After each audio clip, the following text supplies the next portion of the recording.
a bridge for you to achieve the Shivatva, the ultimate Shiva consciousness. Krishna is the bridge for you to achieve the Krishna consciousness. But Shiva consciousness, Krishna consciousness, all consciousness is one and the same. Ultimate consciousness only. So that energy itself completely expresses. Just like Radhika, when I see my own sweetness in the mirror, I become eager to taste it. I find that the only way to relish this sweetness is through the constitution of Sri Radhika. Bhavasamadhi Darshan is a window to the infinite expanse of consciousness, allowing us to glimpse the formless in a way that we can understand. It cleanses the karmas of lifetimes. It awakens our biomemory to the space of Paramashiva, the ultimate consciousness, and creates a deep and lasting transformation in us.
Most easiest, most powerful, most inspiring, most exciting way to connect with life as the form of mother. Navaratri is the time to connect with cosmos as mother. Celebrate cosmic mother. This 9 days we worship Mother, worshipping Divine Feminine.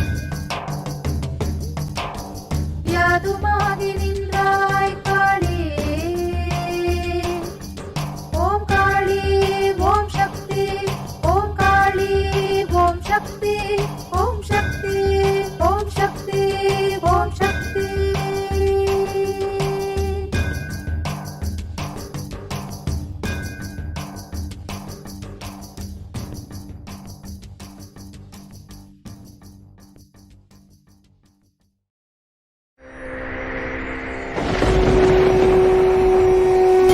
Ultimate divine descends in human body and expresses its extraordinary powers and experiences playfully.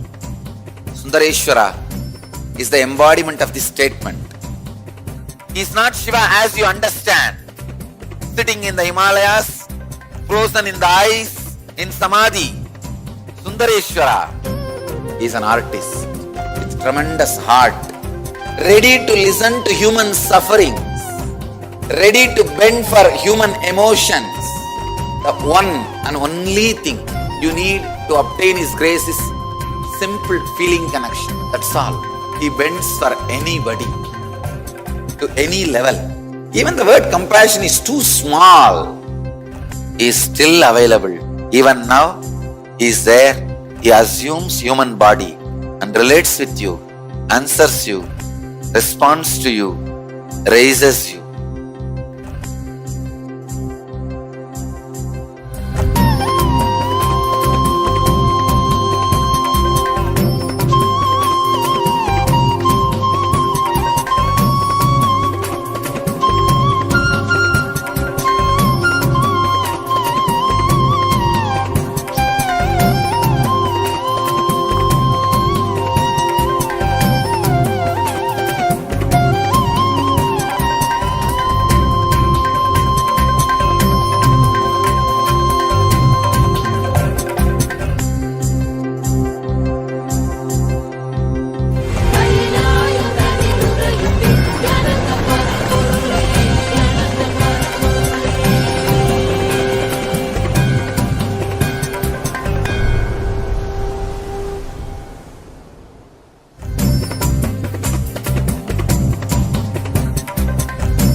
just, I don't know, I was lost.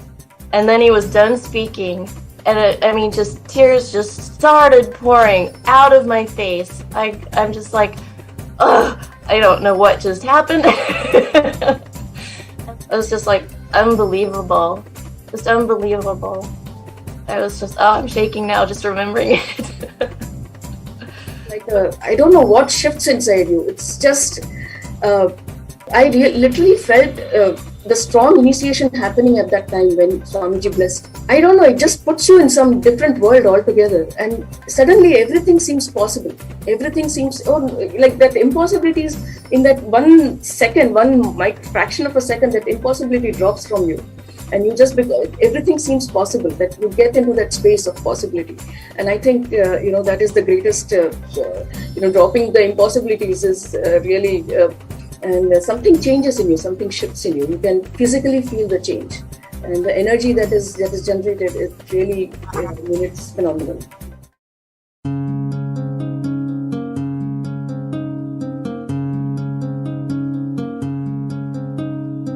There are some gods, 9 unknown gods. The moment you call, they will be there. Venkateshwara, Balaji. I tell you, people give so much for Venkateshwara because he does the job. He's the 9 unknown god. There's a village full story where Venkateshwara borrows from Kubera for his marriage and he is still paying the debt. Venkateshwara takes the responsibility of reserve to reserve. This whole story, beautiful story of Venkateshwara is an amazing.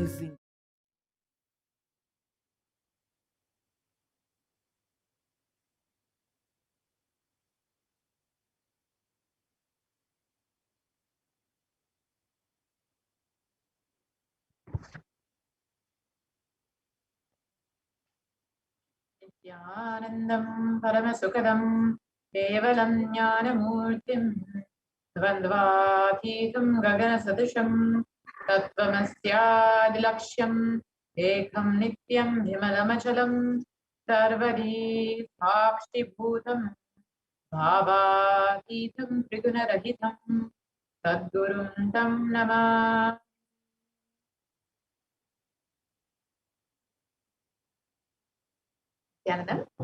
Welcome to all the viewers who are joining us today for this Venkateshwara Bhavasamadhi Darshan. And we sincerely apologize for the delay in the program as we were facing technical issues. And we will be resuming the program as per the schedule, but it will be 2 hours delayed. So let us now enter into this Venkateshwara Bhavasamadhi Darshan. I hope all of you were able to be here for the last day of the Venkateshwara Brahmotsavam and enjoyed the Navaratri celebrations as well. And now let us experience Bhagavan Venkateshwara and the completion with wealth.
Yes.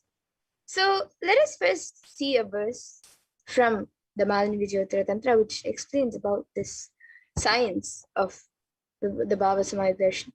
So the verse is the 60th verse from the Malini Tantra, and it says, Katana Chakti Padatva Yadva Padavalokanat Prasadat Swaguro Samyak Rapyate Paramam Padam.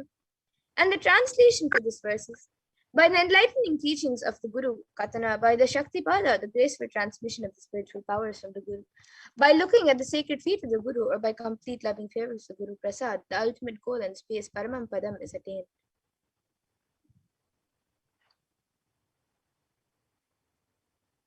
So what will you be learning today in this program? You will be learning what is wealth and abundance, who is Bhagavan Venkateshwara, the principles of Bhagavan Venkateshwara, then how to go beyond poverty and wealth consciousness, then the powerful cognitions about wealth and abundance, and ultimately the Diksha and the Darshan of Bhagavan Venkateshwara, manifesting through the Supreme Pontiff of Hinduism, Jagat Guru Mahasamidhanam, His Divine Holiness Bhagavan Sri Nithyanda Paramashivam.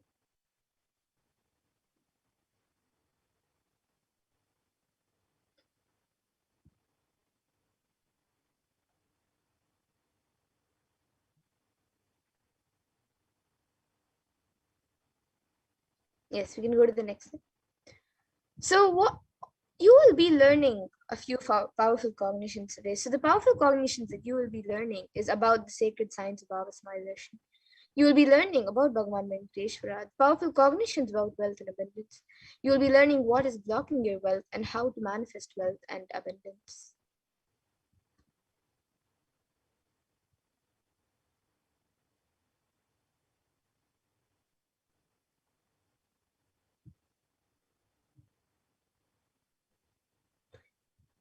And you will all also be learning the 4 padas as mentioned in the Agmas. So the first is the Kriya Pada, which raises the electromagnetic force of your existence and connects you with God. Then the Charya Pada, which is the lifestyle of living enlightenment, the Jiva or self connecting with all dimensions of the world. Then the Yoga Pada, which is raising your Kundalini and connecting with Paramashiva. Then the Jnana Pada, which is bringing Paramashiva in your being and making him manifest in you.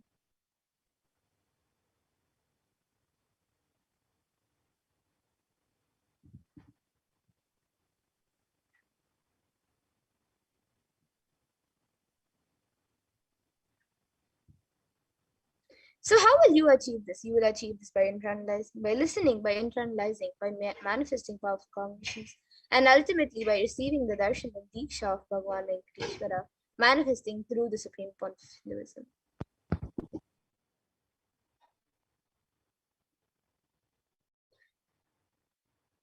So now let us have a small introduction of the science of Bhavasamadhi darshan. Let us understand the science behind the Bhavasamadhi darshan. So the word samadhi means one with the source, and bhava means attitude or aspect. So bhava samadhi means being one with the source through this aspect.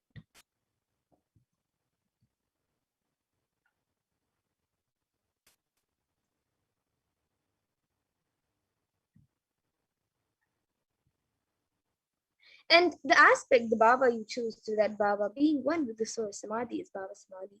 And knowing this aspect, bhava is the ultimate adi, and being one, being in oneness with sama, with that is bhava samadhi.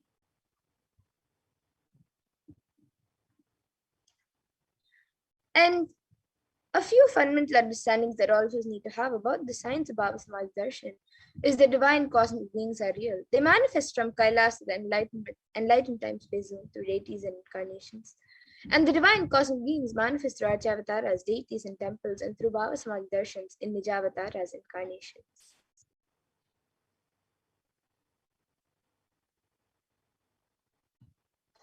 And the Bhava Samadhi awakens your Kundalini Shakti, which is the latent potential energy in every human being. And the awakening of this Kundalini Shakti results in the extraordinary abilities expressing through us, like the third eye awakening, and various abilities like remote vision, body scanning, levitation, teleportation, materialization, and much more.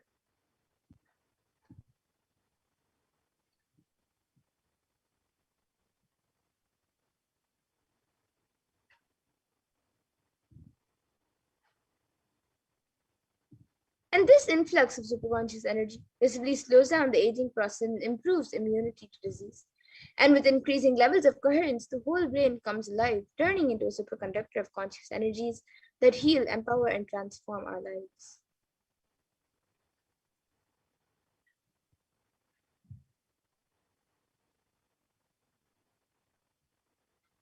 And when you have the darshan or even a glimpse of a avatar, it brings lasting transformations in us, cleansing the karmas of lifetimes and raises you to the next level of superconsciousness. And that is like hitting a reset button on your being.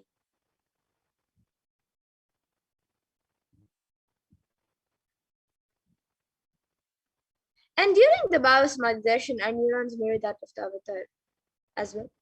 And the mirroring of neurons is a natural phenomenon which takes place in all of us, and the mirroring of neurons activate the process of all the observed movements or information of the avatar just by seeing. That is, our entire body can silently and without movement recreate what is happening distances far away, experiencing the superconscious energy radiated by us, by the avatar.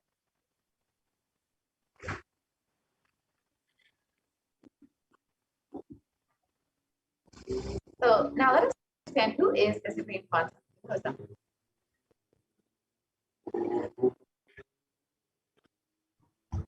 The Supreme Pontiff of Hinduism, Jagadguru Mahasanitanam, His Divine Holiness Bhagavan Paramashivam Paramashivam, is the reviver of Kailasa, a macrocosmic ancient enlightened civilizational nation. The Supreme Pontiff of Hinduism is the 1008th incarnation of Paramashiva as per Hinduism and is recognized by his predecessors who are enlightened masters and adepts. The Supreme Pontiff of Hinduism has made the science of power manifestation yoga in temple-based universities as a lifestyle for humanity.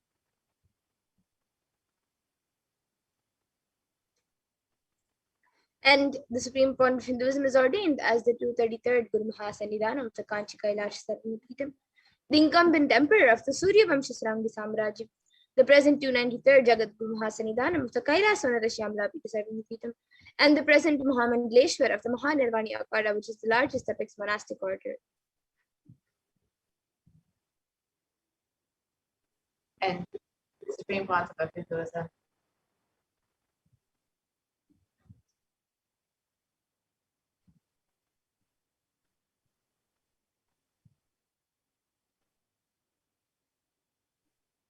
The Supreme Pontiff of Hinduism is the 1008th Acharya Mahamandaleshwara of the Atalakada, the present 23rd Guru Mahasannidhanam of the Dharma Mukti Svaragapura Adinam, and has been elected as the Supreme Pontiff of Hinduism by a congregation of over 1,000 Hindu leaders.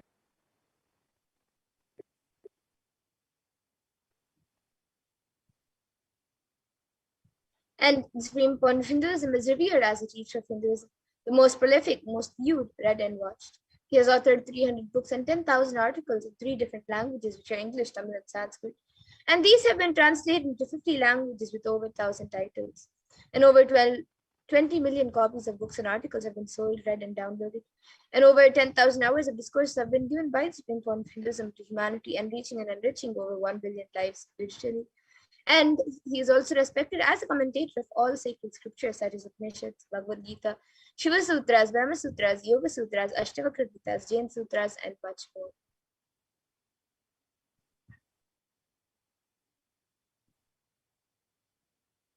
The Supreme Pontiff of Hinduism is honored as a leader of Hinduism, the most awarded internationally recognized Hindu leader, is a reviver of the ancient Hindu sampradayas, including the Rudratanyas, Rudratikas, Vaidavas, and Vaidavas, and Sannyas, and is the establisher of the largest Hindu university, Kailasa's NITHYANANDA University, with satellite campuses in 150 countries. The Supreme Pontiff of Hinduism is the establisher of 1,000 plus Kailasa ecosystems and the founder and reviver of over 100 Sadhyapitas and the collector of the largest Hindu library with over 1 million books, 1 million Palm scriptures, over 20 million digital books.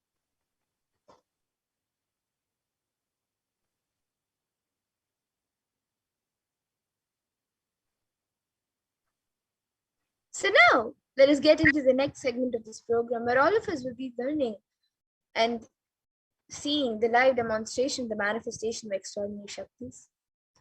So today the Balasans, the Nityananda yogis, and the initiated disciples of the Supreme Pontiff of Hinduism will be manifesting and demonstrating and sharing with all of you the experiences and results of the extraordinary manifestation, awakening us through Diksha, the initiation by the Avatar.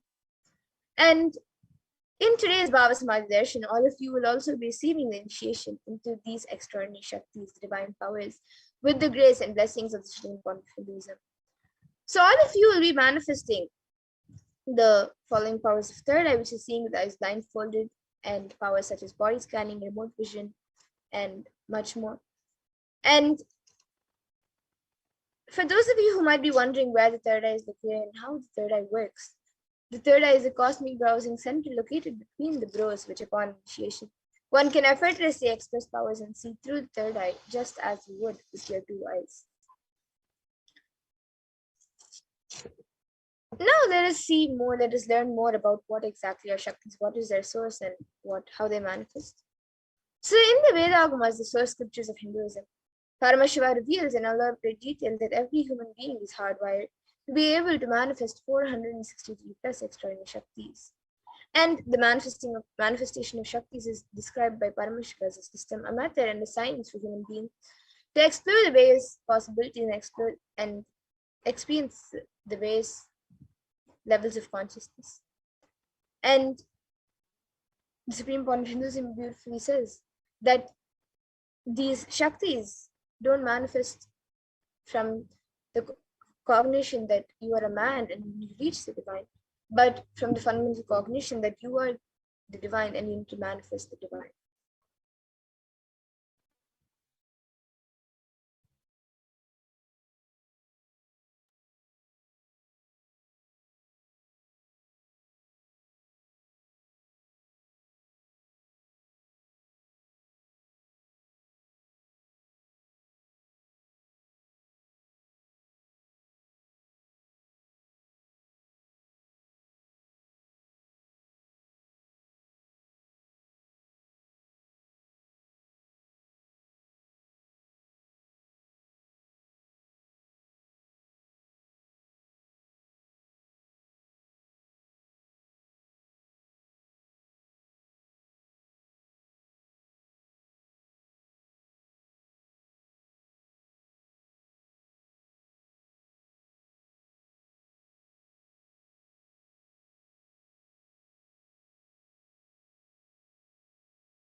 Yes.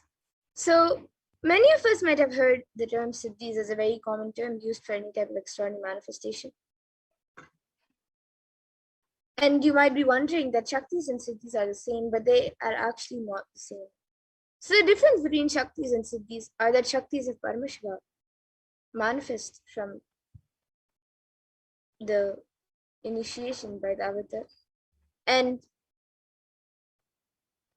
it manifests from high integrity with the divine, with the Guru.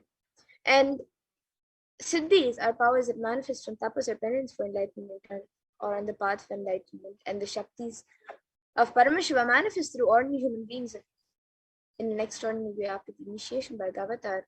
And they are source of enlightenment, whereas Siddhis are powers that manifest.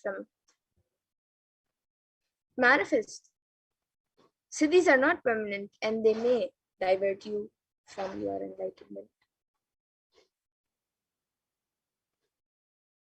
And the avatar of and Paramashiva, the source of all these Shaktis, is the primordial divinity in Hinduism, the ultimate reality and cause which is self-effulgent, Swayam Prakasha, all-pervading, unchanging beyond time, space, form, and causality. And as the fundamental base of Avyakta, the unmanifest, and Vyakta, the manifest existence, he performs the Panchakritya, or the 5 cosmic acts of Shrishti, which is creation, Sthiti, which is sovereign rulership and maintenance, Samhara, which is rejuvenation, Trobhava, which is pulling out delusion, and Anugraha, which is liberating grace for all living entities. And now, the avatar of Paramashiva, the Supreme Pontiff of Hinduism, Jagatguru Mahasa Nidan of His Divine Holiness, Bhagavan Paramashivam, Paramashivam, has come down as the living incarnation, the 1000th living incarnation and representative of Paramashiva, and the reviver of Kailasa, the enlightened, borderless Hindu nation. And ever since the beginning of the civilization, the Sanatana Hindu Dharma has been a creative of enlightened beings and highly advanced sciences.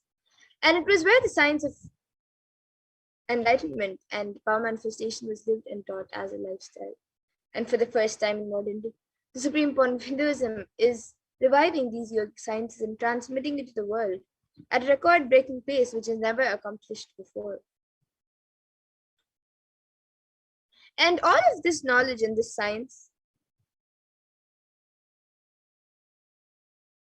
of power manifestation are passed down from one generation to the next through the science of Diksha by the enlightened gurus. And the Supreme Pontiff of Hinduism, being recognized as an incarnation at a very young age, was trained and taught into these sciences to revive the initiations and knowledge repositories for billions to manifest the science of power manifestation from the recipients of Vedanta, Tantra, Sri Vidya, Yoga and Yoga powers, Mantra Shastra, Siddha Vidya, science of Aushadha, Advaita, Bhakti Yoga, Paramashiva Jnana, Paramashiva Vijnana, and much more. So now let us see how we can awaken these divine Shaktis in us. The Supreme Pontiff of Hinduism beautifully says, every ultimate truth, jnana, is mapped into your consciousness, prajna, and manifests as a possibility and power of every being, prajnana. And the science of power manifestation is authenticated through 4 aspects of evidences of pramanas. So the first is the Shastra Pramana, which are the eternal unchangeable truths revealed in the source scriptures. And then the next is the Apta Pramana, which are the experiences and results of Aptas or authorities of Hinduism, where the Vedic rishis and scientists have time-tested and verified these sciences. And the next is the Atma Pramana, which is an account from the life of the Supreme Pontiff of Hinduism. This millennium's avatars personally experienced the power manifestation. And then the Pratyaksha Pramana, which is the empirical evidence from observation and scientific experimentation.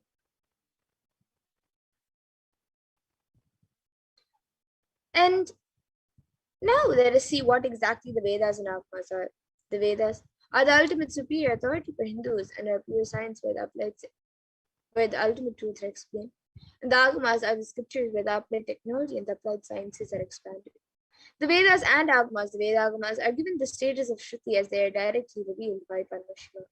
They are the ultimate, eternal, unchangeable truths. And reference cited from these Shastras or show scriptures is called the Shastra Pramana.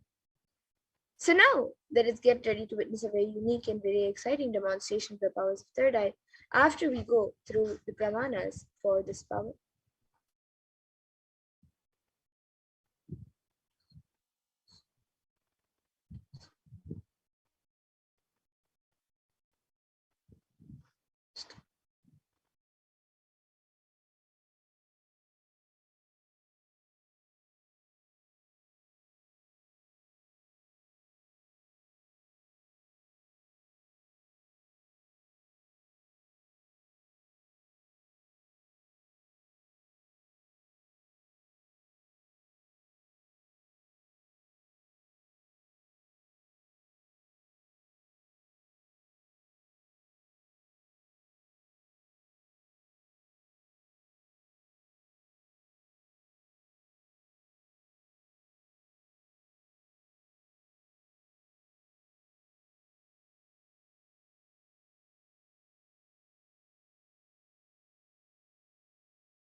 Yes. So now let us go through the 4 pramanas for this power of third eye, which is seeing with eyes blindfolded. So the first is the Shastra Pramana, which are the eternal and changeable truths revealed in the source scriptures. And the Pramana for the power of third eye, the Shastra Pramana for the power of third eye, comes from the Vijnana Bhairava Tantra, and it beautifully says, Kapalantarmanonyasya tishtannilitalochanaha kramena manasodadyat lakshaye lakshyamuttamam. And the translation for this verse: by fixing the mind on the inner space within the crown center and sitting stably without any movement, having the eyes closed in succession, by that stability of the mind and inner space through the power of the third eye, one directly sees the ultimate goal Lakshyam by having the vision beyond the sight that reveals any object or place, attaining the space of oneness with the source Paramashiva. And the next is the Apta Pramana, where Bhagavan Krishna initiates Arjuna into the power of third eye during the revelation of the Purana Bhagavad-Gita. So Arjuna can behold Krishna's Vishwarupa Darshan. And Bhagavan Krishna's entire description, the description of Bhagavan Krishna's cosmic form, is completely narrated by Arjuna as he sees Bhagavan Krishna through his third eye. So when initiating Arjuna into the power of third eye, Bhagavan Krishna beautifully says to him, न तु मां शक्यसे द्रष्टुं मनेनैव स्वचक्षुषा दिव्यं ददामि ते चक्षुः पश्य मे योगमैश्वरम्. And the translation of this verse is, but you cannot see my cosmic form with these physical eyes of yours, therefore I grant you divine third eye vision. Behold my cosmic opulence. And the next, the Atma Pramana for this in Swamiji's own words. The first experience is that I was able to see everything around me, above me, the whole 360 degree, 10 directions, below me, everything. I realized not only I was able to see, I was able to feel and experience all of that as well. And here you can all see the Pratyaksha Pramana, where study measures were done on the brainwaves of the Supreme Pontiff of Hinduism himself, using a positron emission tomography, a PET scan. And it was measured that when doing daily activities, there is high activity measured in the brain where the third eye is located, and when in deep samadhi state, only the third eye region is active and almost 90% of the rest of the brain is at peace. And the next is the Sakshi Pramana, which is the manifestation, the external manifestation happening through the initiated disciples of the Supreme Pontiff of Hinduism. So now let us witness the live Sakshi Pramana, the live demonstration of the powers of the third eye.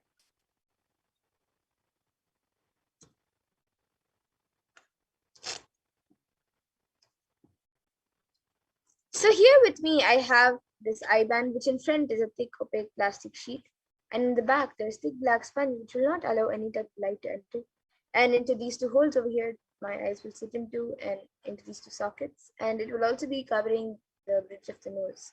So this eye band will now be put on my eyes by a volunteer. And once it is done, any of you watching us live on YouTube, you can put your live comments in the YouTube comment section of anything that you would like me to read. And then I will be reading it through the third eye. So now all of you can see this eye band put on my eyes by a volunteer.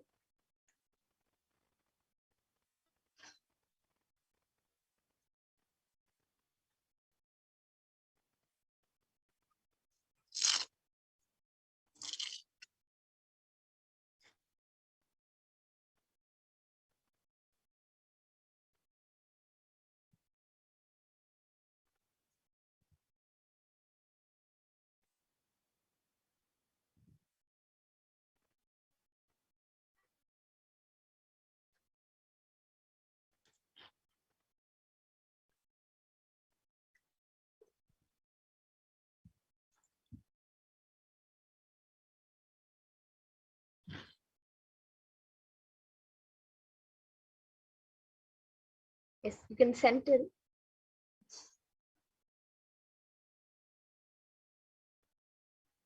Yes. So now the eye band has been put. I will be turning to my right, left, up, and down. So all of you can see that the eye band has been put. There's no gaps anywhere. And now the YouTube comment section will be projected in front of me, and we'll also be projecting it in front of all of you.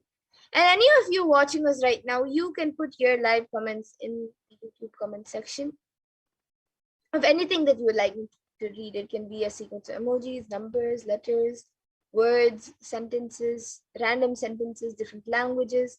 It can be anything.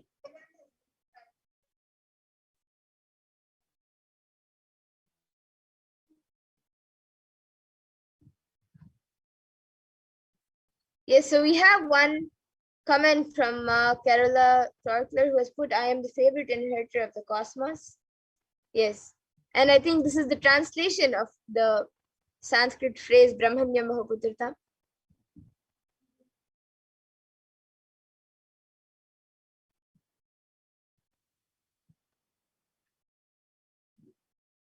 So all of you can see the comment by Mark Kerala Torkler. We are projecting it now. And anyone else also who would like to put in your comments, you can put your comments in the YouTube comment section of anything that you would like me to read.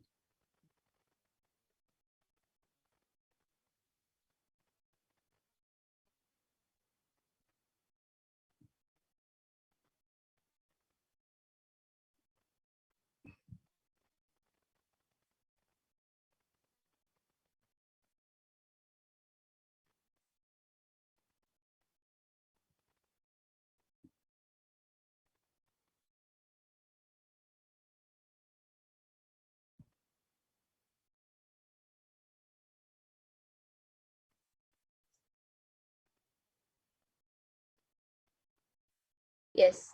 So here with me, I also have a book of the Guaranteed Solutions book. I have the Guaranteed Solutions book with me. So now I will be opening a random page from this book in front of all of you. And I will be reading the contents of the page. So now I have opened the random page. And now I'll be reading the contents of this page. So this is page number 166 and 167. And there's the contents of page number 166 says, so the first two lines is a continuation of the previous page's sentence. And then it says, I took a couple of devotees to Mathura, the birthplace of Lord Krishna. It was so beautiful. We went in the boat on the river Yamuna. Reliving the days of Krishna, I was sharing my bliss with the devotees, a pack of highly intellectual people. Here I was recalling the days of Krishna, showing them where Ras Leela happened, and I was filled with such ecstasy, and the devotees are telling me that the tiles in the place look as if they have been renovated. I was so shocked. I told them that I should have brought a few people who had lesser knowledge and more left in them so that I could share my ecstasy with them. Knowledge is dead at the end of the day. Somehow people use knowledge to measure a person's worth. The more knowledge you have, the more you are respected. So that is the first paragraph. You can see on page number 166. And yes, now with that, I thank all of you who have joined us for this power manifestation segment. And I request the volunteer to now remove the IBAN. And all of you can see as the IBAN is being removed.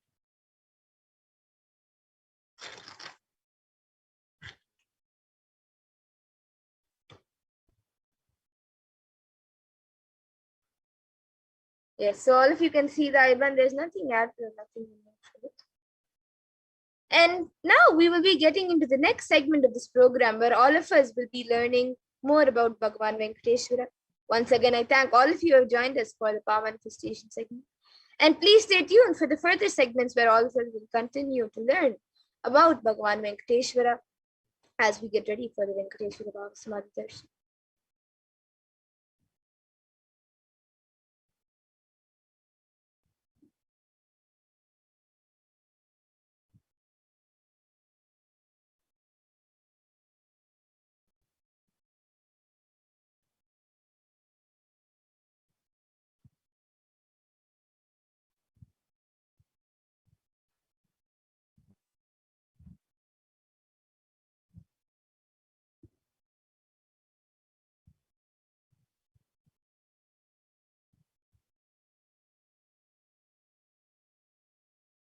Yes, so now in this next segment, we will be learning about who is Bhagavan Venkateshwara.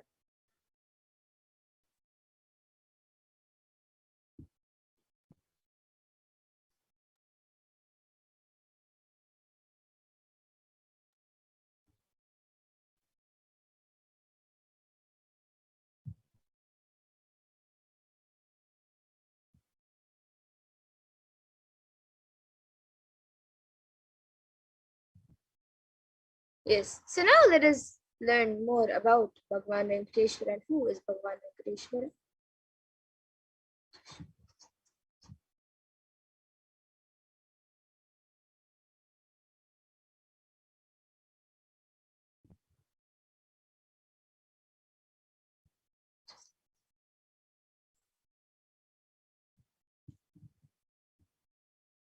So Venkateshwara is one of the most powerful modern day incarnations that happened in Kali Yuga.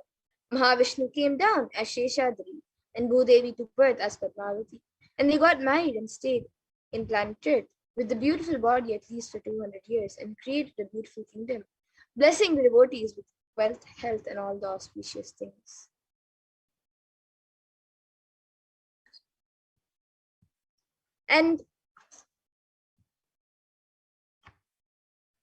And he decided to stand in Tirumala, making himself available to all the devotees. Venkateshwara just became a deity. The very body he is standing just became an Archavatara. The Archavatara means incarnation in the form of deity to receive all the worship and devotion of the devotees. So Srinivasa became Archavatara, standing in Tirumala and gracing the whole world, the whole universe, and showering wealth, health, and all the spiritual benefits. Venkateshwara also has the Shri, which is Devi Mahalakshmi, the goddess of wealth and prosperity within his chest. And there's just one jewel which Bhagavan Venkateshwara is wearing, which we still are not able to put any value for it. On Bhagavan Venkateshwara's right chest, he is having the world's costliest jewel. He wears it on the Vaikuntha Ekadashi day. And he wears it on the Srivatsam. And that jewelry is called the Vaidurya. So the Vaidurya diamond is at least 1,000 years old. It is older than any normal diamond. And that jewel is supposed to have come out of the churning of the Milky Ocean, and there's only one piece available on planet Earth. And that one is the one that Bhagavan Venkateshwara is wearing. And so now let us see a small story of the power of the energy field of Tirupati. So Ramanuja was a great enlightened master and was staying for many days in Tirupati, Tirumala with his disciples. And one day Ramanuja was getting ready for the pilgrimage back. He packs his bags and some food and walks all the way the full day along with his disciples. And in the evening they reached the round hill and they opened their food for eating. They found a lot of ants in the food. The disciples have started cleaning all the ants. Ramanuja just stopped and said, "No, don't do." He just packed the whole food safely, not leaving even one ant, and walked all the way back up the hill without having food, especially in the night. And all the disciples were wondering what had happened.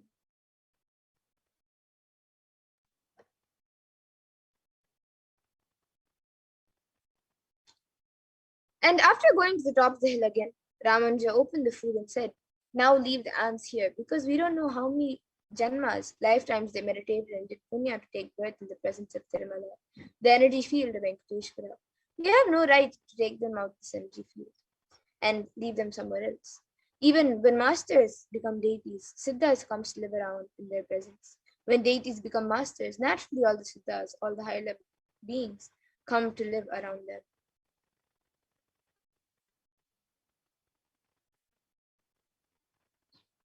And beautifully in the Narayana Suktam, in the first verse, it describes Bhagavan Venkateshwara, and it says, "Sahasra Shirsham Devam Vishwaksham Vishwashambhuvam Vishwam Narayanam Devam Aksharam Paramam Padam." And the translation for this verse is, this universe is the eternal being, Narayana, the imperishable, the supreme, the goal, the multi-headed and multi-eyed, omnipresent and omniscient, the resplendent, the source of delight for the whole universe.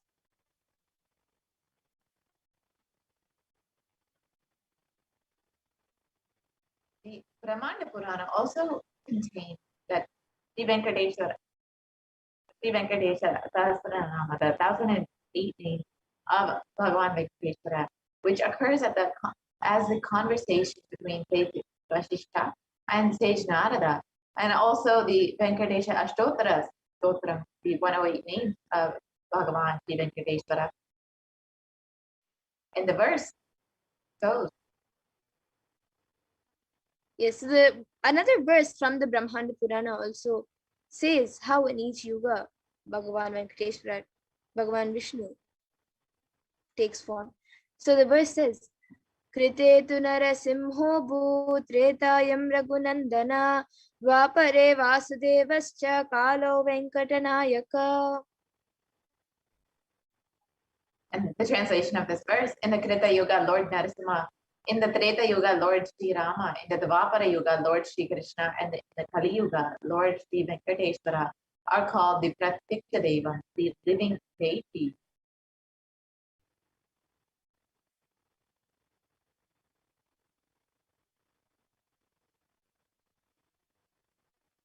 And the Atma Purana for this, of the happening of Bhagavan Venkateshwara, is a very beautiful story where Venkateshwara, it says that Venkateshwara is the muscle memory of Supreme Pontiff of Hinduism. So Swamiji shares how Venkateshwara is his muscle memory. And he shares, I have a very strong connection with Venkateshwara. My mother came to know that she was carrying me when she was on a pilgrimage to Venkateshwara temple in Tirupati. She did the Anga Pradakshina, the circumambulating the temple by rolling on the floor around it. And after that, she vomited. Usually people vomit after the Anga Pradakshina. They then gave her the prasada, the consecrated food of laddu, the fried Indian sweet. And after that also again she started vomiting. Then the elders saw the pulse and confirmed that she was carrying. So the first sweet I got is from Venkateshwara. I have a strong connection with Venkateshwara. So this is what the Supreme Pontiff of Hinduism himself has shared.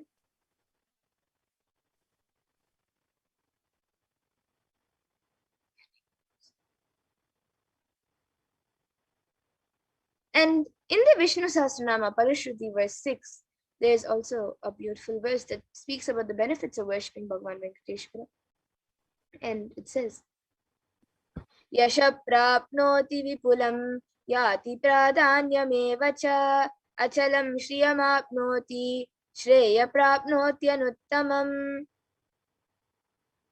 And the translation of this verse, he becomes endowed with a great reputation and becomes the foremost amongst his kith and kin. He acquires undiminished wealth in the world and unexcelled prosperity in the other world, such as liberation. And Bhagavan Venkateshwara bestows all the Ananta Kalyana Gunas, the divine auspicious qualities, and the one who worships him receives abundance in wealth and all other dimensions of life.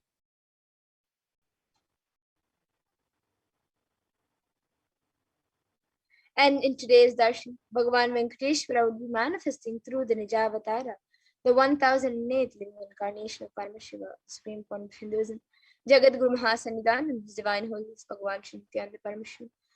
And we will be receiving the blessings and initiation to awaken the wealth consciousness in us. So you will be receiving the initiation and blessings to awaken the wealth consciousness in you. So there are two dimensions of wealth creation. One is Shankanidhi, the other is Padmanidhi. And Shankanidhi means conquered wealth, the conquered wealth from the natural resources. And Padmanidhi means the flowered wealth, like a lotus created. Padmanidhi is made to flower from natural resources. And in the Vedic tradition, there are two major gods representing wealth, Kubera and Lakshmi. Kubera holds and holds wealth and sits on wealth, example, treasury, stock market, etc. And Kubera enjoys the subtle power of holding wealth that holding wealth can bring. And Lakshmi represents wealth that is flowing, circulating, which is like current. And Lakshmi uses wealth to enrich herself and the world. Lakshmi creates wealth effortlessly, uses it freely, and distributes it unconditionally.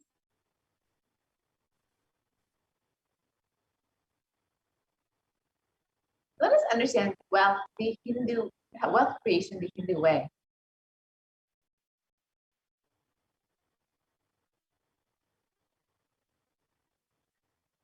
Life can be equated to two things. One is the ability to create wealth, and the other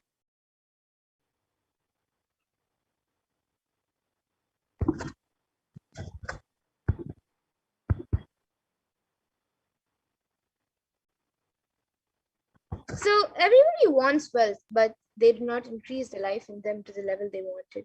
Wealth can be equated to the life energy that you express. It is a straight equation because, as I know, a normal man has wealth as the first priority in the life. So if you do not have wealth, don't blame anybody. You are not expressing life in you.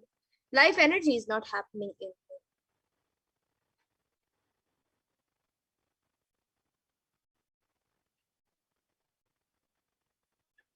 And creating wealth is an intrinsic part of life. Krishna says very beautifully in the Gita, Gahano Karmano Gatihi. The universe, by its nature, works, works, and works. If you have at least the goal of creating wealth, you will be creative. Your energy will be channeled properly. The first priority in life should be for moksha, enlightenment. Till that happens, the second priority can be creating wealth.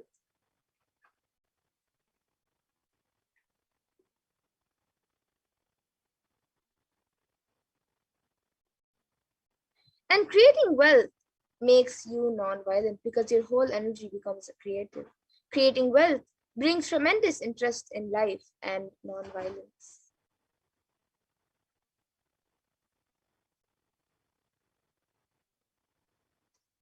So wealth is not just an object or a thing to be achieved. Wealth is an extension of you. Anything that adds to you is wealth. The quality of your health that you enjoy, the state of your relationships, the fulfillment that you express in your career, your mental state, your sense of inner fulfillment. All of these are measures of the success with which you have created wealth in your life.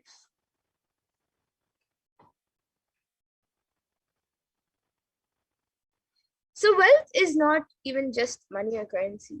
Money is one wealth, currency is one wealth, assets are one wealth, and being alive and active is one wealth.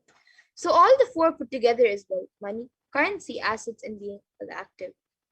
So wealth is neither bad nor good. It is a utility. This is what Supreme Pontiff of Hinduism beautifully says as the definition of wealth. And wealth consciousness means making a clear decision to break out of the myths and mental patterns that impoverish us and draws again and again into the poverty cycle.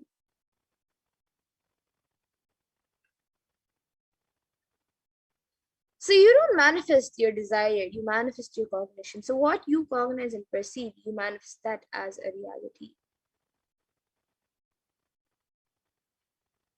Many of us say, I really desire wealth, but deep down you believe wealthy people are arrogant people, bad people, and they do a lot of bad things. If you believe that wealthy people are arrogant, bad, and wrong, and they do many wrong things, they exploit others, and if you have that belief, how are you going to manifest wealth in your life?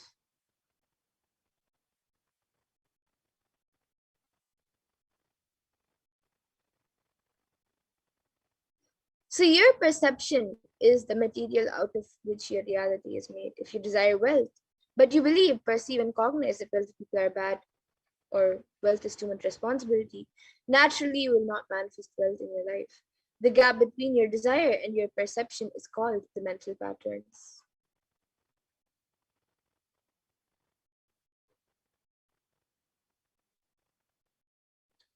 So let us now look at a few common beliefs that all of us carry about wealth. So the first common belief that many of us carry is that wealthy people are arrogant and bad people. So if you carry resistance of wealth, it will lead to you not accumulating wealth, or even if you accumulate, you will carry guilt of the wealth that you have accumulated.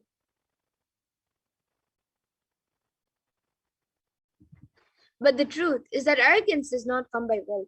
Arrogant people will be arrogant whether they have wealth or not. Arrogant means behaving as if you are more important than or know more than other people. But we wrongly associate wealth to arrogance and create a pattern and start hating wealth as well, the same way we hate arrogance.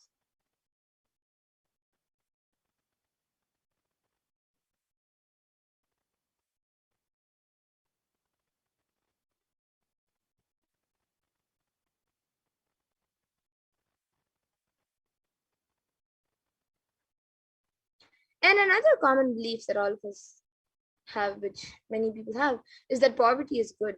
Deep inside us, we label poverty as a good quality and we feel reverence and respect for poverty. But how are we going to generate wealth if we have that cognition, if we have this cognition?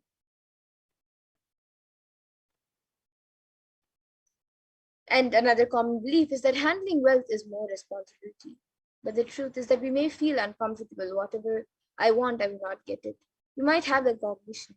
But you might have come to this conclusion by looking at some wealthy people who do not have time for themselves.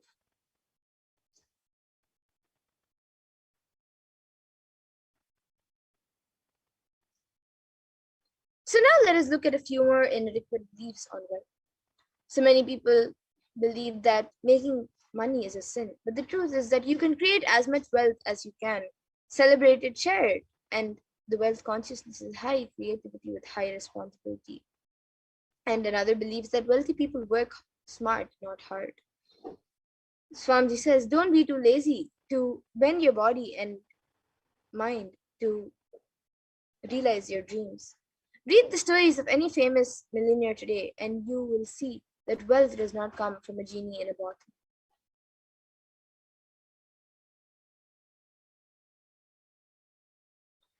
And another inadequate belief is that you have to be worthy of it. But the truth is that wealth serves those who are wealthy in their very consciousness. So anything you cognize, you create a certain energy field about your cognition. You attract situations, people, and everything around you to make that cognition into a reality. And all you need is will persistence to manifest wealth. So your decision that you are not going to give up your intention is will persistence. And your mental patterns goes on affecting you, but you always tell, I'm too busy to repair myself. It is like sitting in a broken car and go on, be rotating the handle or pushing and pulling the gears. Do whatever you want. You are not going to move even 1 inch. And if somebody says, why don't you repair your broken car? You are not moving. You say, no, I'm too busy to repair. I can't get down now and repair because I'm hardly going to some place. But that is utter stupidity. And you may be desiring to have wealth, but you may not be believing, perceiving, cognizing that it is your possibility. So the first and foremost important step that you need to do is to create an energy field of attracting wealth. So let us now watch a video where Swamiji reveals the secrets of attracting wealth.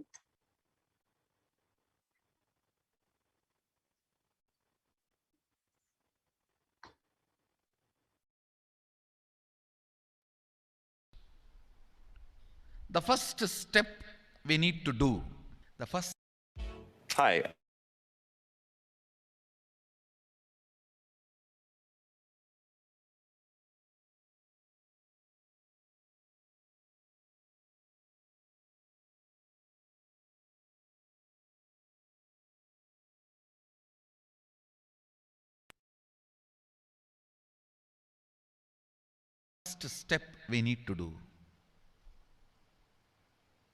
looking back, the gap between your desire and your cognitions. How you started perceiving wealth, money. How you started perceiving. I can tell you a small story. First time, how I was introduced to money and started interacting with money. I still remember my 3rd birthday. My father has given me a Ganesha who actually ate food. If you have read my biography, you would have read the incident. If you are interested, you can go to YouTube where I have narrated the whole story. I was given that Ganesha as a gift and I was so curious and busy with playing with the deity. And then in Indian village we have a habit, all the family elders will give coins on the birthday as a gift to the kids. So I was sitting and playing with my Ganesha, and all the family elders came. I am supposed to bow down to them. It's a tradition. So I touch their feet and they will give money. A lot of money got collected. Must be some 70, 80 rupees. In those days it's a big money, and for a kid it's a too big money. And it was too much of coins and notes, so my father helped me to pack the whole thing in a hand key. So I looked at him and asked, what should I do with this? He said, you can buy whatever you want. I said, I don't need anything. I only wanted this Ganesha. You already gave it to me. I don't need anything. He said, then you can give it to anybody you want. So I just called all my cousins, brothers, everyone was playing. I grew up in a large joint family. 27 of us grew up together. So it's almost like a one school, small school. So all of them are playing. I called in my loud voice, hey, anybody wants, come and take this money? I don't want it. So 4 or 5 kids were running, and my elder brother ran fast and took the whole thing, whole hand key. My father told me to tell my elder brother to share everyone, to share with all. I said, I have decided I don't want. And I said, whoever wants, take it. So he took it. How can I interfere in this after that? It's up to him. I will not even interfere, giving any further instruction to how they should share or who should share and all that. I said, I don't want. That's my first relationship with money. I still see very clearly that's the same relationship.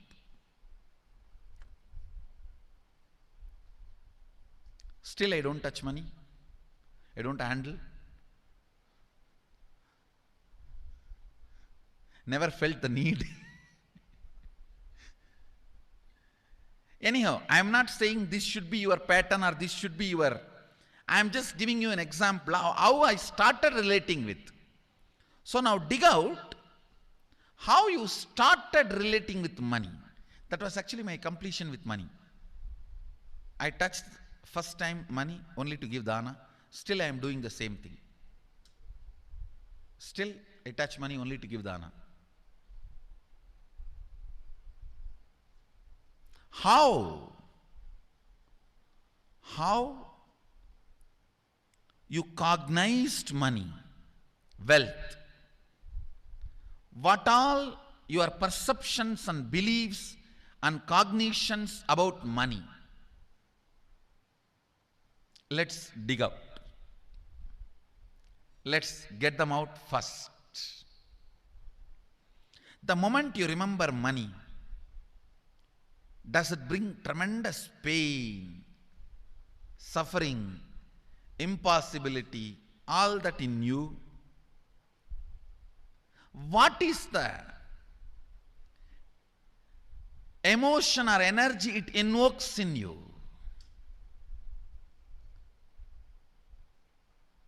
So put your pen to paper and just keep writing whatever comes to your mind. If you feel tortured, irritated, the moment you think of money, whatever you think, money is difficult, money is impossible, money is, unless you cheat, you can't get the money. Even if you cheat it, somebody will cheat from you. So much goes on inside you about money. Your incompletions with money. Just spend few minutes and let's dig out all the incompletions, mental patterns we have, perceptions, beliefs and cognitions we have about money. Soaring prices,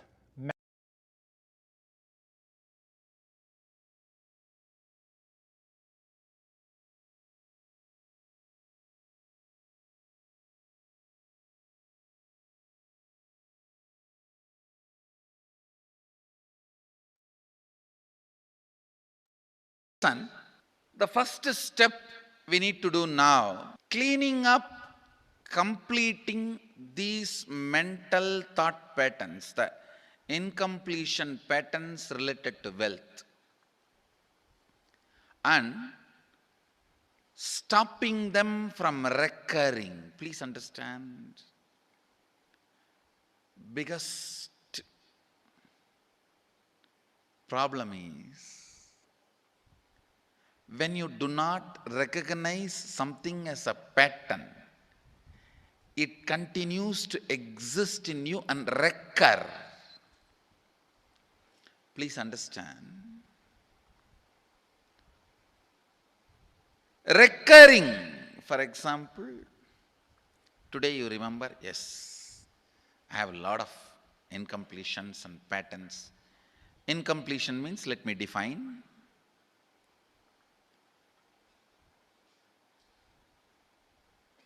Your past sitting in your present, not letting you live your future, is incompletion.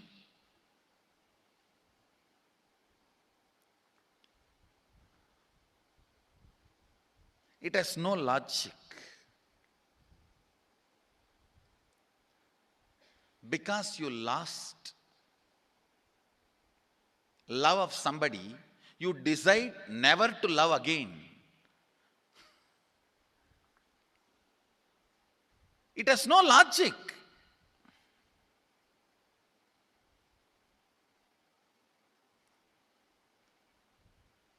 Tons of negative decisions, cognitions you make about life is incompletion. I'll give you one small example. 8-year-old kid is in the classroom. Teacher asks, who is the first Prime Minister of India? The kid jumps on the bench and shouts, Mahatma Gandhi. Naturally, the whole class laughs. Because Mahatma Gandhi is not, neither is Mahatma nor is first Prime Minister. Okay, let's leave it. When the whole class laughs, she decides never to come in the front, jump up and be active. Even after 50 years, if she becomes a CEO of a company, in the team meeting, she will be telling her ideas to somebody else and somebody else will be presenting. Even if she is the head of the meeting, she will continue to suffer the decision she made at the age of 8.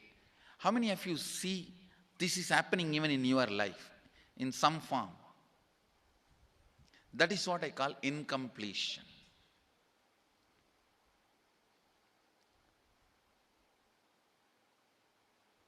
Understand,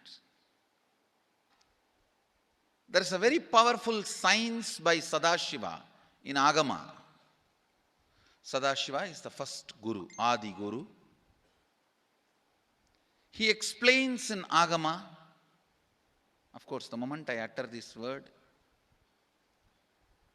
many will have many questions. What? Sadashiva? He was supposed to be God. Was he Guru? He was supposed to be energy. Was he teaching? Let me be very clear. He is the pure consciousness beyond time and space, but he also assumed form within the time and space. The formless came in form many times and taught the great spiritual truths to the world. We should not even use the word was. Is the right word.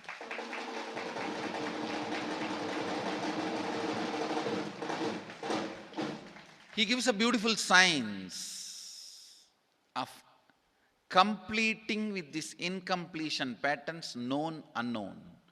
Understand, if you know the reason for certain pattern, it is called known pattern.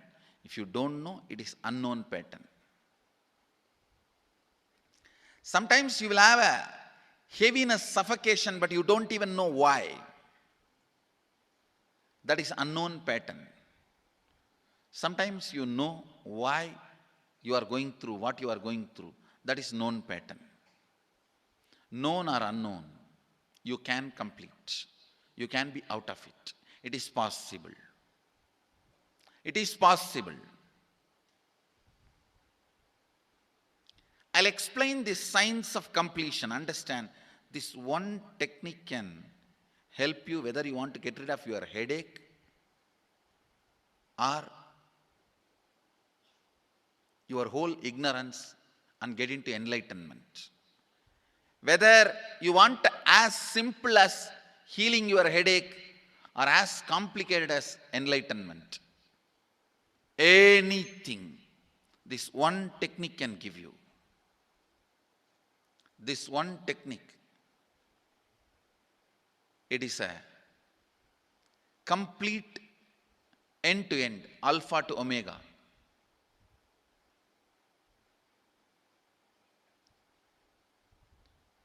It's from Sadashiva directly.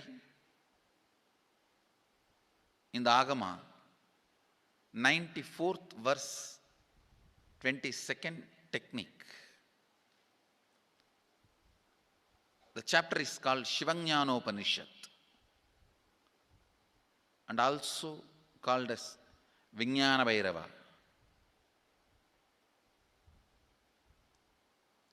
Chittat yanta kritirnasti mamantar bhavayet iti vigalpanam abhavena vigalpair uchito bhavet. You don't have to remember. I am uttering every time so that I will remember. That's all. No, it is just to keep the purity of the teaching. I want all of you to know, whatever I am sharing with you is my personal enlightenment experience, which is in tune with the earlier master's experience. My Apta Pramana, my Atma Pramana in tune with the Apta Pramana, means the earlier masters. The Shastra Pramana. Only that can become your Sakshi Pramana. Never learn from a person who does not have Atma Pramana, enlightenment. He will be only Pandit, repeating. Same way, never learn from a person who claims yes, enlightenment, but does not keep his experience in tune with the Shastra Pramana and shares with you. It's always dangerous. Maybe it must have been good for him, but we don't know whether it is good for all of you. The Atma Pramana should always be acid washed with Apta Pramana, Shastra Pramana. Only that can become Sakshi Pramana, experiential reality for you. Never learn from anybody who has only knowledge, not experience. Same way, never learn from somebody who claims having only experience and does not connect, purify, make it in tune with the Shastra and presents it to you. There is always a danger. If you don't bother about the Shastra Pramana, you may be having kakka biryani. Be careful. Listen. To keep the purity of the teachings, I keep the original Sanskrit verses. I'll give you the translation now. Consciously feel within the mind stuff of past memories of incompletion with its activities as mind, intellect and ego not existing in me. By contemplating this way in your inner space, disidentify from the past impressions and memories of completion. Put your active attention at the space of past happening. Relive these imagined impressions and memories of incompletion, then the mind step having fully ceased from its present characteristics of forming thought patterns and cognitions is complete. Thus you become complete and achieve the original space of complete completion. Listen, now I will explain. I have read out the translation. I will explain what to do. Now you wrote many of the patterns, incompletions, thought currents you are having about money, ideas, cognitions you developed about money from the young age. Do only one thing. Just go back to that same age when the incidents happened in you, the cognition started building in you, the beliefs started building in you, the ideas started building in you, the perception started building in you. Relive the same situation. I am not asking you just remember. Remembering means, for example, something happened at the age of 7 which is still hurting you about money. You asked 1 rupee from your uncle and he did not give, but he gave it to his son. It's still sitting and hurting. If now you are 47, this happened 7. You being 47-year-old person and remembering what happened at the age of 7 is remembering.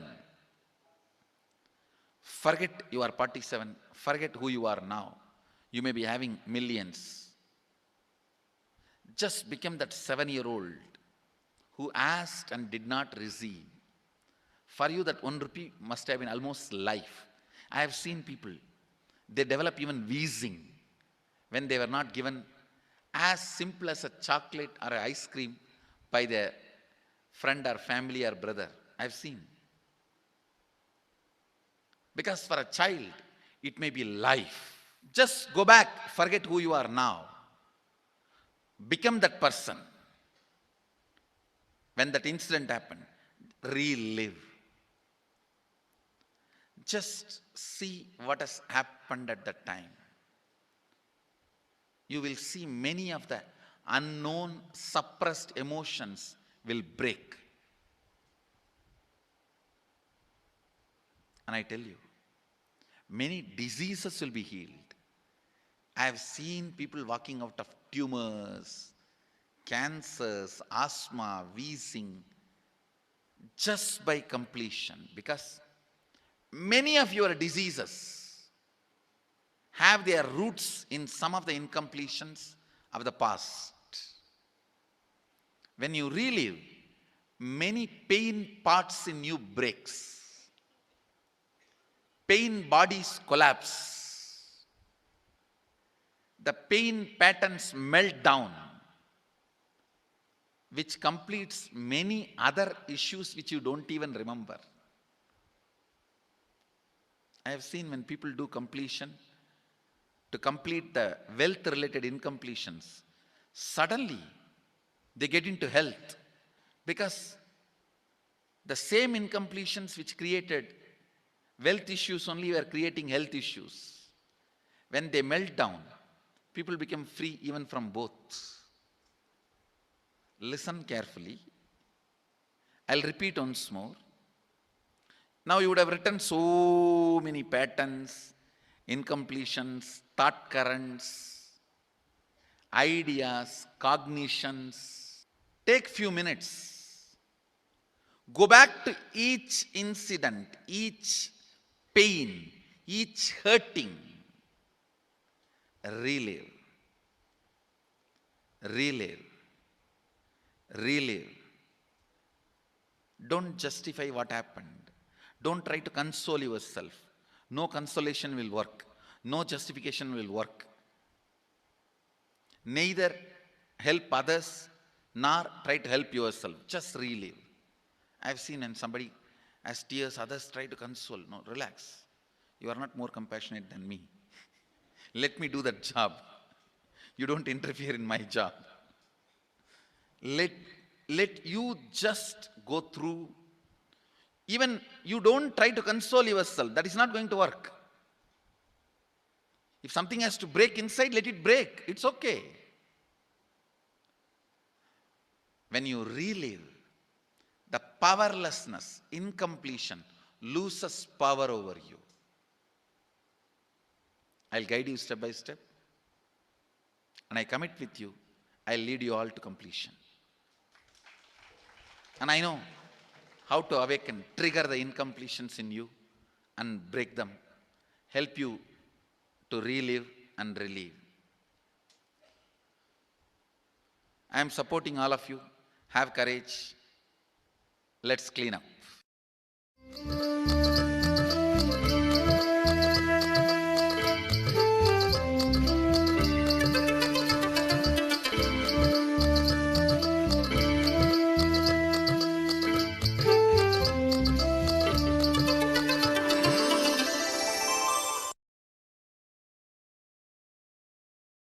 Do whatever you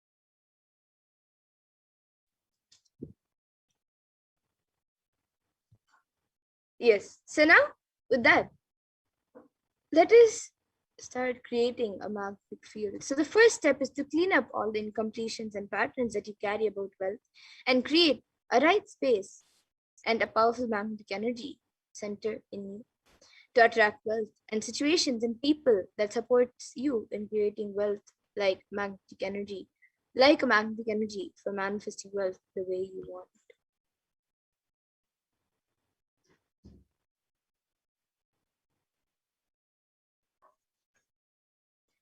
So let us now do a small process, a small completion process. Let us enter into this completion process now. Dig out all the incompletions about money and keep writing whatever comes to your mind. The moment you remember money, does it bring tremendous pain, suffering, impossibility? All of that in you, what is the emotion or energy it evokes in you? The moment you think of money, whatever you feel and think, money is difficult, money is impossible. Unless you cheat, you can't get money. Even if you cheat, somebody will cheat from you. So much goes on inside of you about money, your incompletions with money. Just spend a few minutes now. Let's dig out all of those incompletions, beliefs, mental patterns that we have, the perceptions, the cognitions that we have about money.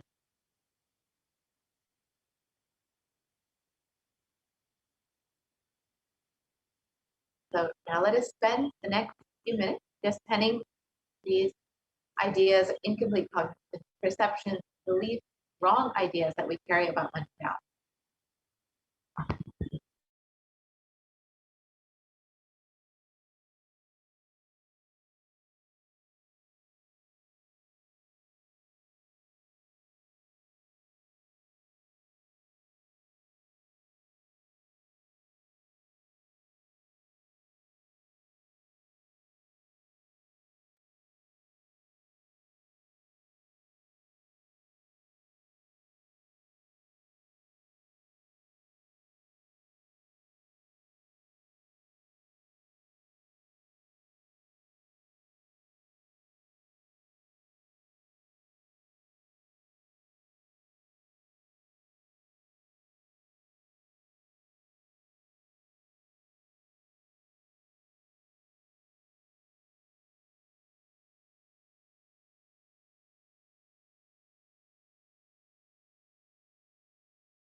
Now let us move on to the next part of the exercise.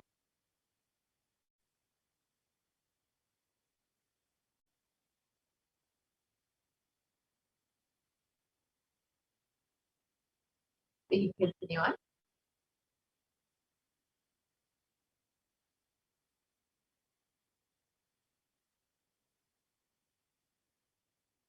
So for each belief or cognition, it starts from a particular incident. Identify that incident when the wrong or incomplete belief about wealth started forming inside of you. Relive and relieve each of those incompletions, each of those incidents where you developed these wrong cognitions. Complete those incompletions. Go back to that same age when the incident happened, when the idea or belief or perception started building inside of you, and relive and relieve and complete all of those incompletions. Now spend the next few moments doing that before moving on to the next part of the exercise.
Now that we've spent a few minutes completing with all of our incidents and the wrong ideas, the wrong beliefs, move to the next step of the process. So the second step is to consciously decide what it is that you want to manifest in the next 3 months in the dimension of wealth.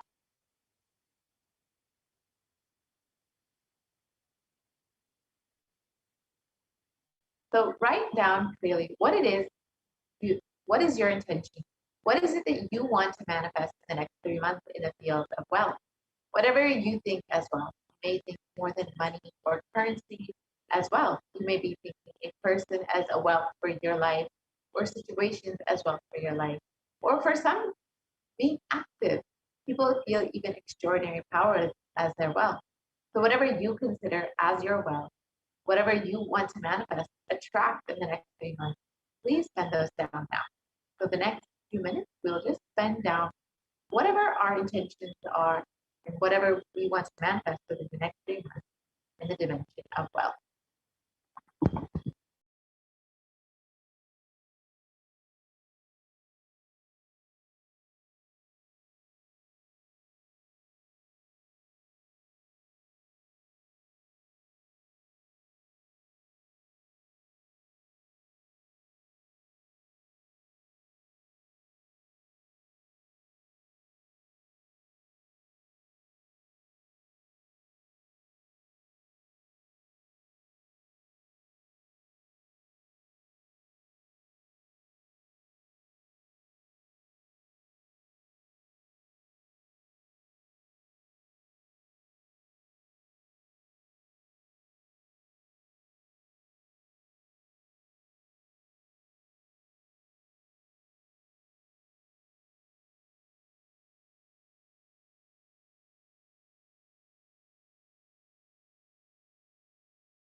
So now that you have written down what it is that you want to manifest in the wealth dimension, let us understand how exactly you can manifest it.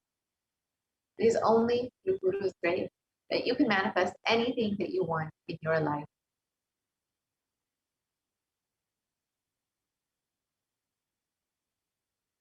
With deep devotion and oneness with Guru, you can complete all the binding covenants on wealth and manifest life with prosperity and abundance.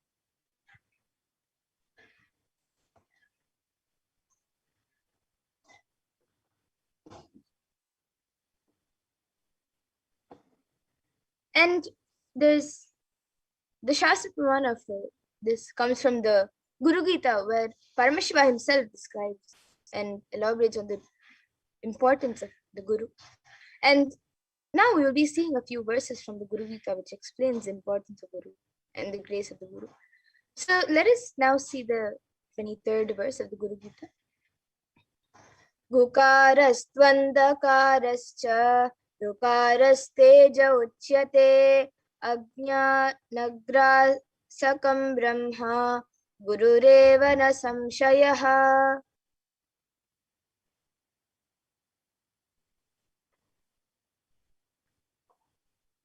And the translation for this verse is: the syllable gu is darkness and the syllable ru is said to be light. There is no doubt that the Guru is indeed the supreme knowledge that swallows the darkness of ignorance.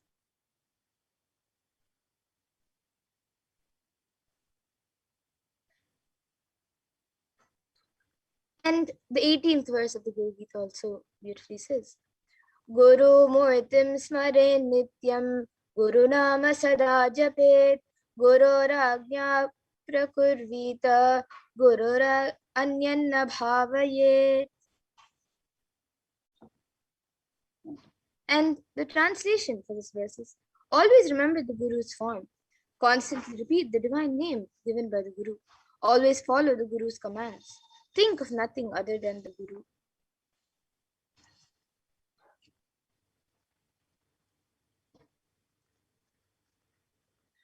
And the 11th verse of the Guru Gita also beautifully says, Sarva Papa Vishuddhatma Shri Guru Pada Sevanat Dehi Brahma Bhavedyasmat Tvat Kripartam Vadhamite.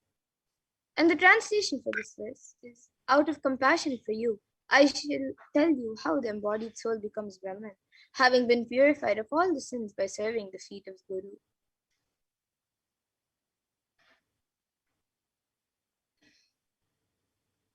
The Guru is, so who is the Guru? The Guru is not a vyakti, a person, as you imagine. He is a tattva, a principle. He is simply a physical representation of the divine. In the Vedic tradition, the spiritual teacher, the Guru, is said to be more important than God. God is always and everywhere, but it is the Guru who opens the disciples' eyes to the existence of God. Guru is the doorway to one's own experience of the divine.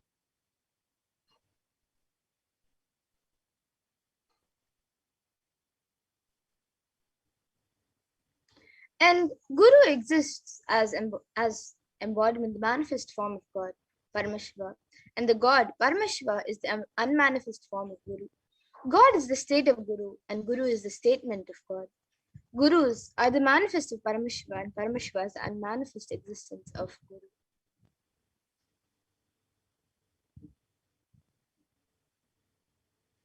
Guru Bhakti is devotion to the Guru. It is intense, pure, existential energy which can liberate you from all unknown, known, unnecessary delusions.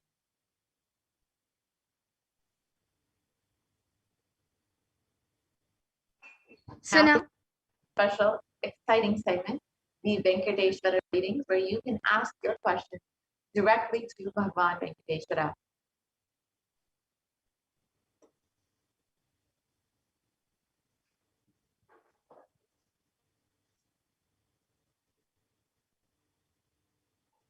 So with the blessings and grace of the Supreme Pontiff of Hinduism, Jagat Guru Mahasannidhanam, His Divine Holiness Bhagavan Nithyanda Paramashivam, a group of disciples have been initiated to have the Sarupya of Venkateshwara, embodying the grace and form of Venkateshwara. And any question or prayer is taken to Bhagavan Venkateshwara, and Bhagavan Venkateshwara responds through the initiated disciple.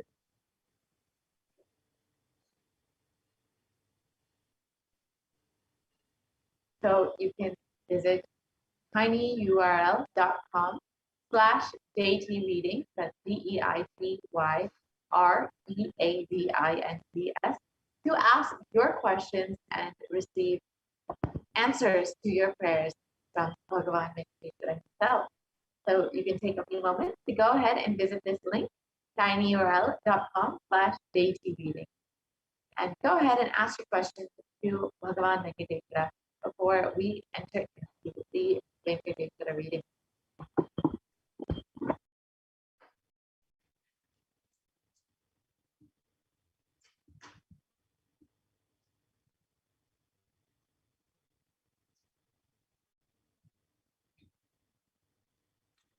Yes, and as we get ready for the Venkateshwara readings, let us have the darshan of Bhagavan Venkateshwara, and all of you can sign up for the Venkateshwara readings. Yes, we can go back to the previous slide.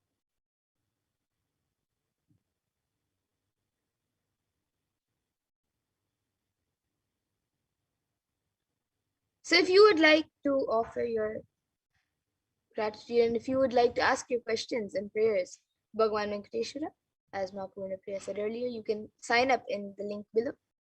And we will now be getting ready for the Venkateshwara readings, the deity readings of Bhagavan Venkateshwara.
trial.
Nityanandam,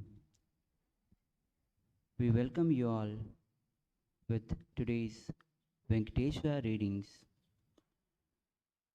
We will be reading out the questions from the devotees.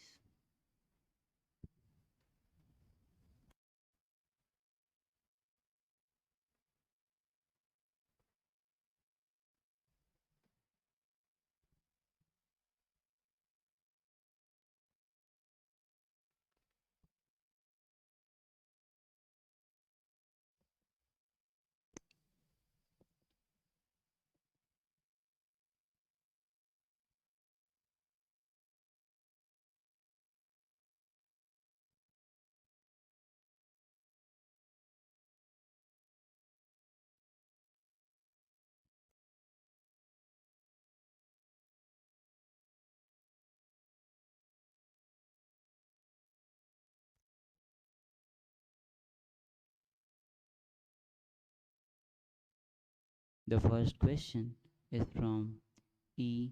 Rosario from Atlantic Viti. Dear Venkateshwara, I did not win the lottery as you promised. I have tried more than once. Please let me know why it is not happening. Gratitude.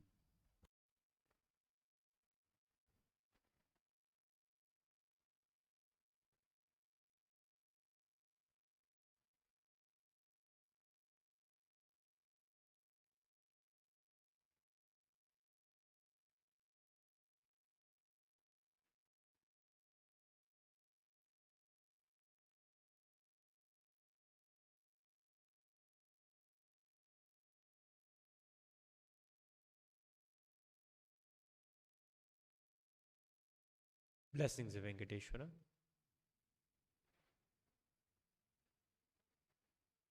Venkateshwara is waiting for you to take on the full responsibility for the wealth that will be coming to you. Show that you are ready to take on the responsibility by an active, enriching lifestyle, living for others.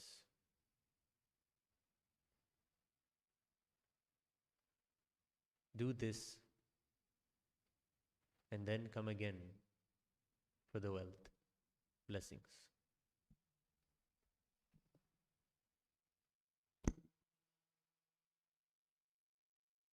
The next question is from Annie Dalle, France.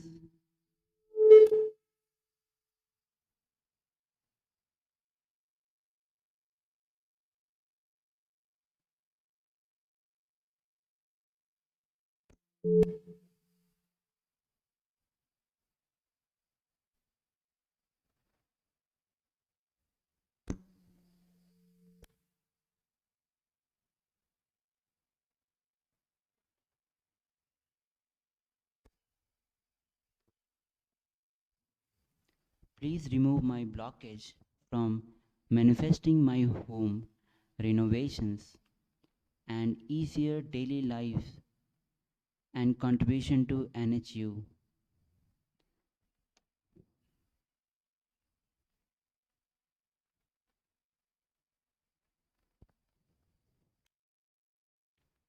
Blessings of Venkateshwara. Live the life of a Tyagi. Go on sacrificing your patterns, your lower patterns, for a higher purpose, for enlightenment itself. Work for enlightenment. All the blockages will be removed. You will have wealth. Tathastu.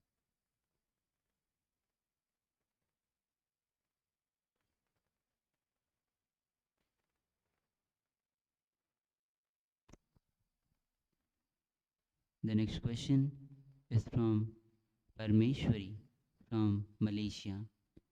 Dear Lord Venkateshwara, please tell me what is the future of my son.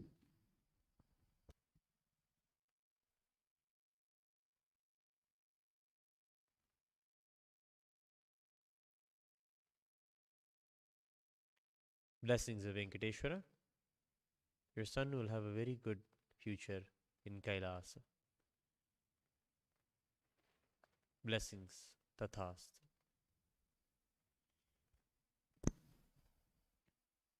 Next question is from Ang Shi Jian from Malaysia. Dear Lord, when and how can I sell my commercial property this year with 2.7 million Malaysian dollar? Please guide me in detail. Gratitude.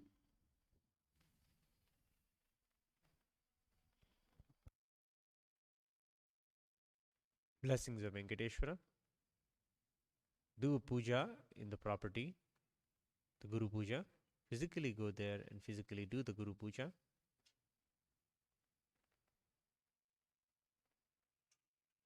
Property will be sold soon after. Tadhastu.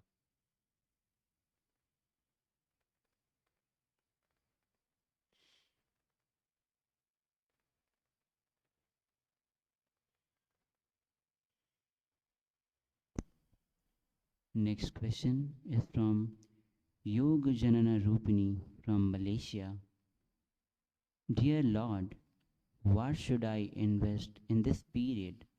Please tell me directly in detail. Gratitude.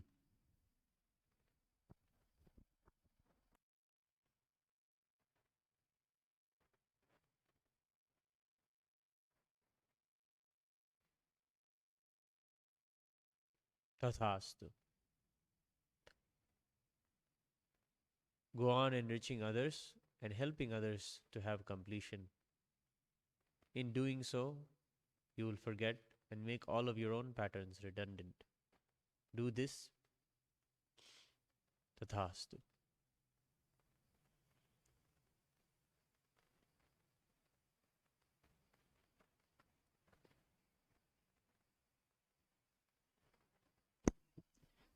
Next question is from Ang Shi Jian from Malaysia. Dear Lord Venkateshwara, what should I eat to grow muscles and to absorb nutritious food into my body system? I am very thin. Please advise me. Eternal gratitude.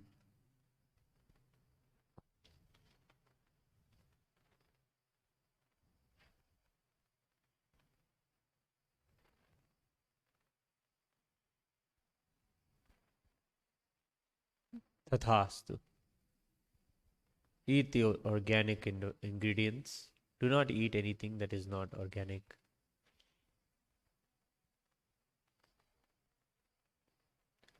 Follow the traditional Bhagashastra diet. Eat 6 times a day. Tathastu.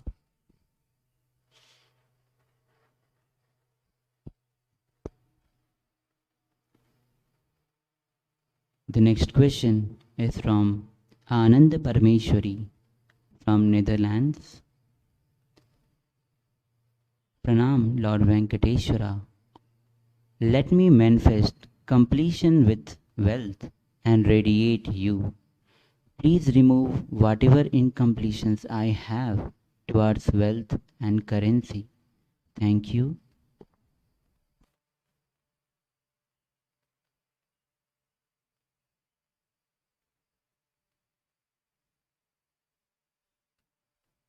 Tathastu, Tathastu. Venkateshwara is with you. Cherish every penny of your wealth and every penny of other wealth as his wealth. None of it belongs to you. You are only a person who moves it around. Use wealth as it is issued to you as your responsibility.